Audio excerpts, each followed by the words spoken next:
It's been 1 month since Hamas gunmen executed more than 1,400 Israeli men, women and children and kidnapped hundreds more. Now, an Irish-born father and Hamas attack survivor is coming to terms with the unexpected news that his daughter Emily, who he thought was dead, may still be alive.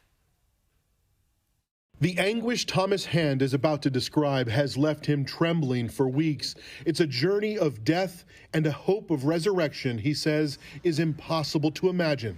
On the day it was Russian roulette, whether you made it or not.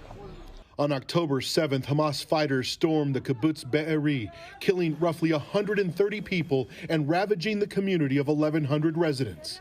That morning, Thomas's 8-year-old daughter Emily was sleeping at a friend's house. Thomas could not reach her as Hamas fighters took over the kibbutz. Days after the attack, the Irish-born father spoke with CNN's Clarissa Ward about the moment he was told his daughter had been killed. Thomas waited 2 agonizing days before getting the news. They just said, "We found Emily. She's dead." And I went, "Yes!"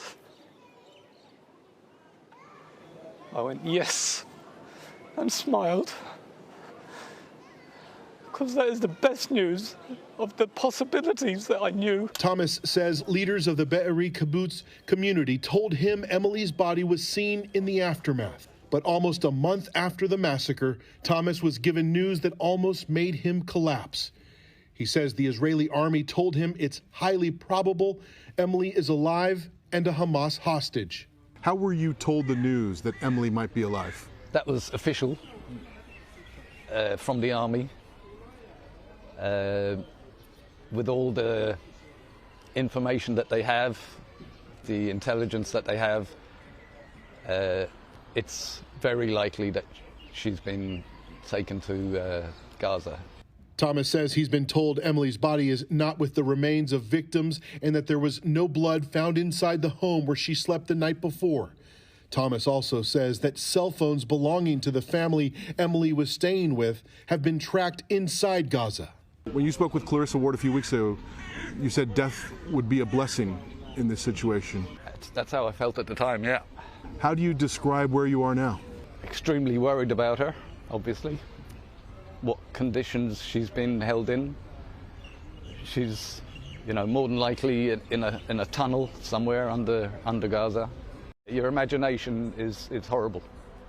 And it's her birthday on the 17th of this month. She'll be 9.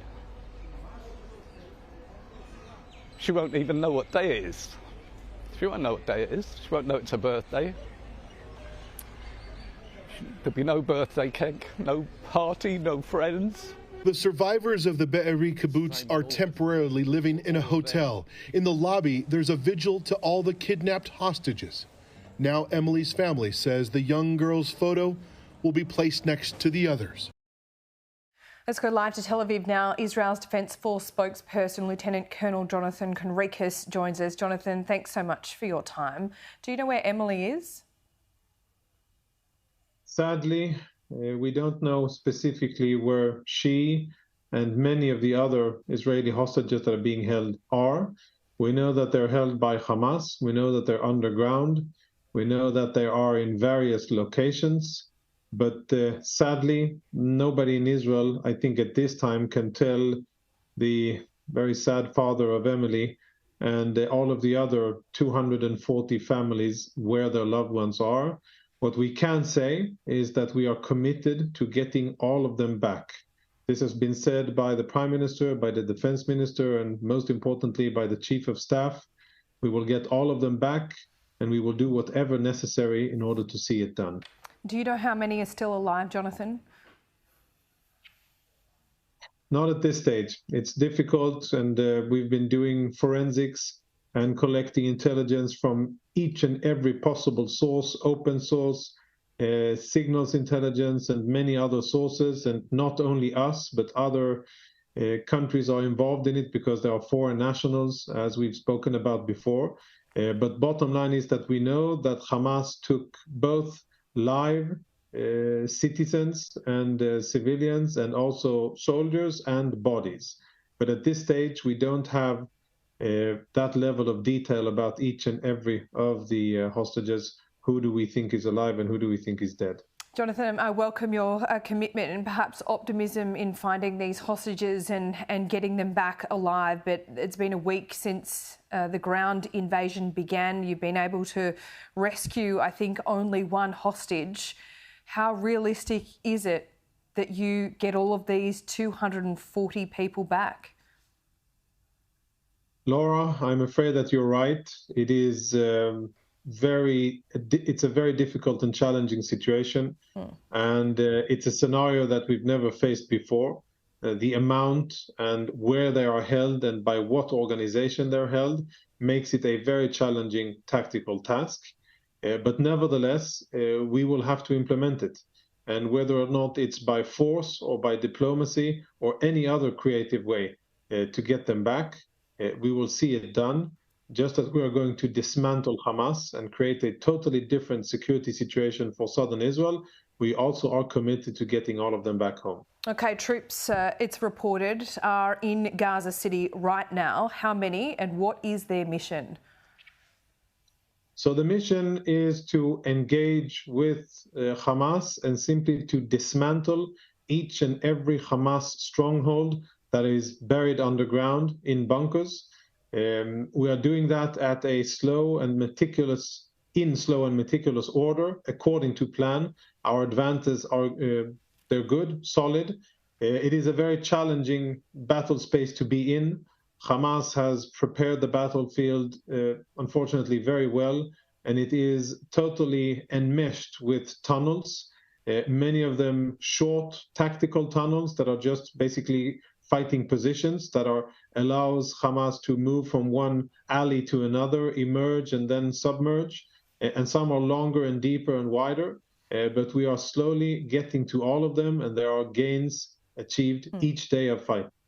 There's reports that Yahya Sinwar has been isolated in his bunker. Can you confirm that? And is the directive to kill or capture him?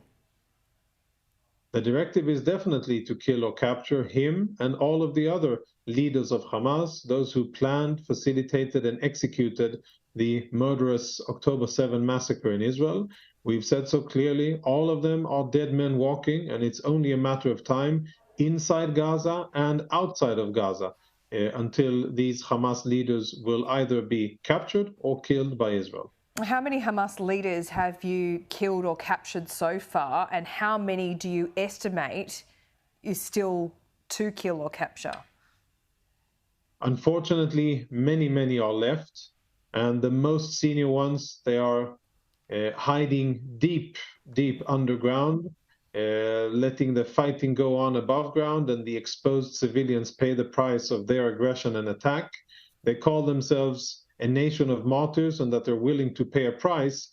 Surely they're referring to the price paid by civilians, their civilians, and not the price paid by their own families.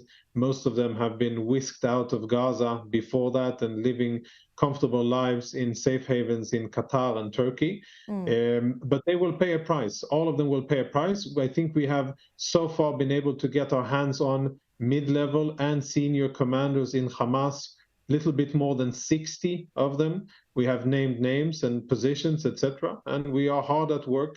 Right now, we're focusing on combatant commanders, battalion commanders, company commanders, those who have the direct influence on combat operations on the ground.